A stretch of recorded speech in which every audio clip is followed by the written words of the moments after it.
जब भारत में British rule था तब एडमिनिस्ट्रेशन के लिए अंग्रेजों ने भारत को दो भागों में बांटा था।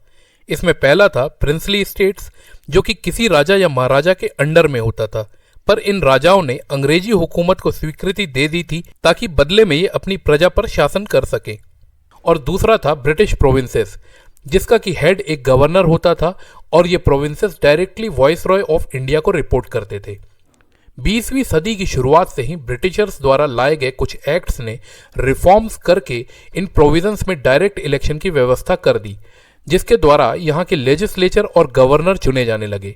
जिन प्रोविंसेस में डायरेक्ट इलेक्शन हुए उनमें भारत के 9 प्रोविंस शामिल थे, पर ऐसे भी कुछ छोटे प्रोविंस थे जिनमें कि इलेक्शन द्वारा अपना रिप्रेजेंटेटिव चुनने का सिस्टम नहीं बनाया गया, और इन छोटे प्रोविंसेस का हेड एक चीफ कमिश्नर को बना दिया गया, और ये chief commissioner viceroy of India को रिपोर्ट करता था। आज़ादी मिलने के बाद 26 जनवरी 1950 को पूरे देश में कॉन्स्टिट्यूशन ऑफ इंडिया लागू कर दिया गया, और इसी कॉन्स्टिट्यूशन के फर्स्ट पार्ट में राज्यों को 4 भाग में बांट दिया गया। जिन 4 हिस्सों में राज्यों को बांटा गया उन्हें part A, part B, part C और पार्ट डी राज्य बोला जाता था। पार्ट ए में वो राज्य डाले गए जो कि ब्रिटिश प्रोविंस के वो राज्य थे जिनमें की इलेक्शन होते थे। पार्ट बी में 9 प्रिंसली स्टेट्स डाले गए। पार्ट सी में वो छोटे प्रोविंस डाले गए जिन्हें कि चीफ कमिश्नर के अंडर में रखा गया था, और इनके साथ कुछ प्रिंसली स्टेट्स को भी पार्ट सी में डाला गया, और पार्ट डी में सिर्फ अंडमान एंड निकोबार को रखा गया। पार्ट ए और पार्ट बी वाले राज्यों को उनकी खुद की विधानसभा दी गई थी, जिनका कि इलेक्शन पहली बार 1951-52 में हुआ। पार्ट सी में रखे गए कुछ राज्यों को भी विधानसभा तो दी गई थी, पर इन विधानसभाओं की शक्तियां कुछ मामलों में पार्ट ए और पार्ट बी के राज्यों से कुछ सीमित थी। इसके साथ ही पार्ट सी के राज्य सेंट्रली एडमिनिस्ट्रेड राज्य बना दिए गए, और इन राज्यों में एक चीफ कमिश्नर बैठाया गया जो कि सेंट्रल गवर्नमेंट को रिपोर्ट करता था। इससे ये तो साफ दिखता है कि पार्ट सी के राज्यों में सरकारों की शक्तियां पार्ट ए और पार्ट बी के राज्यों से कुछ कम थी। दिल्ली को इसी पार्ट सी की कैटेगरी में रखा गया था। आज़ादी के बाद लोकसभा की सीटों के लिए 1951-52 में देश में पहला इलेक्शन हुआ। तब इसी इलेक्शन के साथ में इन राज्यों की विधानसभा सीटों के लिए भी इलेक्शन हुए, और उस इलेक्शन में दिल्ली की भी 48 विधानसभा सीटों के लिए इलेक्शन हुआ।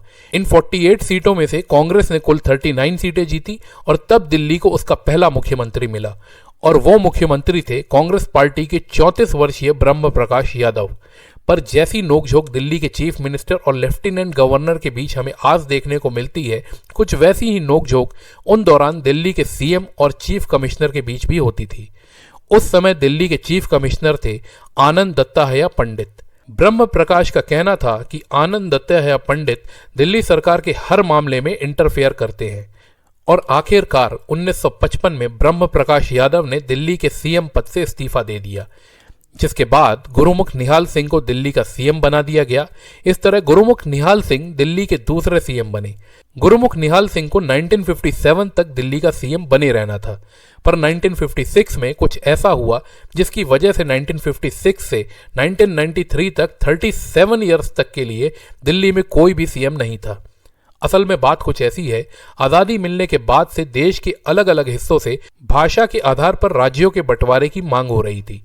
इस सिलसिले में 1953 में स्टेट रीऑर्गेनाइजेशन कमीशन बनाया गया।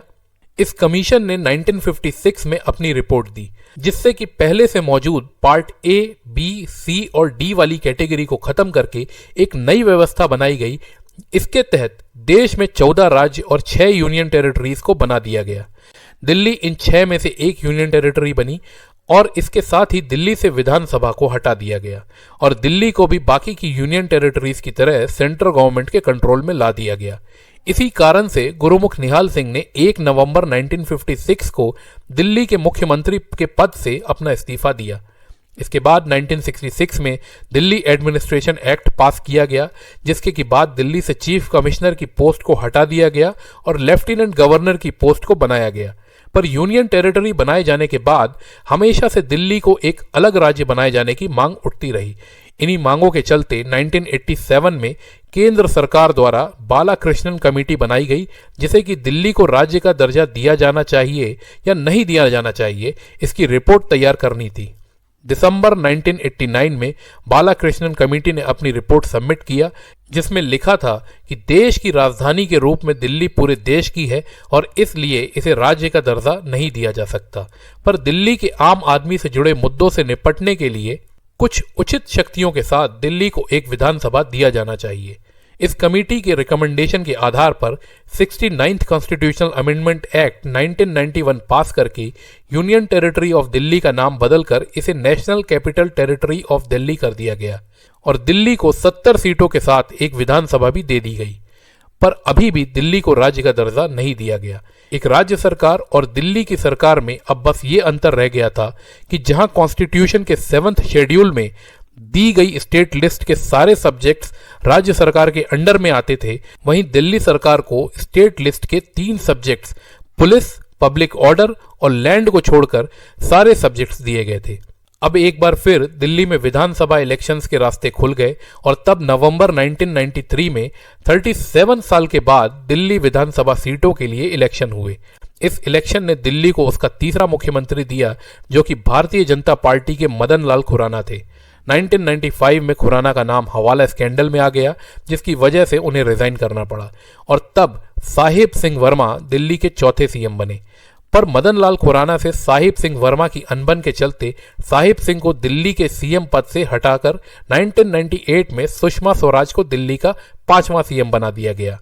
फिर 1998 में दिल्ली विधानसभा के लिए एक बार फिर इलेक्शन हुए, जिसमें कि कांग्रेस की भारी मतों से जीत हुई और शीला दीक्षित को दिल्ली का नया और 6वां सीएम बनाया गया। शीला दीक्षित आने वाले 15 सालों तक दिल्ली की सीएम बनी रही और 15 साल बाद 2013 में जब दिल्ली में विधानसभा के इलेक्शन हुए, तब उसमें उस समय की हाल ही में बनी नई पार्टी आम आदमी पार्टी के नेता अरविंद केजरीवाल को दिल्ली का 7वां सीएम बनने का मौका मिला।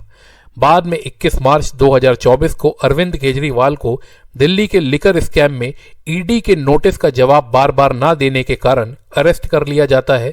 ये भारत के इतिहास में पहली बार हुआ था कि किसी सिटिंग सीएम को अरेस्ट करके जेल में डाला गया हो। इसके बाद 13 सितंबर को केजरीवाल को बेल मिली, जिसके की बाद 17 सितंबर को केजरीवाल के घर पर एक मीटिंग होती है, जिसमें कि आतिशी मार्लेना को दिल्ली का नया सीएम चुन लिया जाता है और इस तरह आतिशी मार्लेना दिल्ली की 8वीं सीएम बनी। इसके बाद 5 फरवरी 2025 को दिल्ली में विधानसभा सीटों के लिए एक बार फिर इलेक्शन हुआ और अब 8 फरवरी 2025 को इस इलेक्शन का रिजल्ट आने पर यह पता चलेगा कि दिल्ली का 9वां सीएम कौन होगा।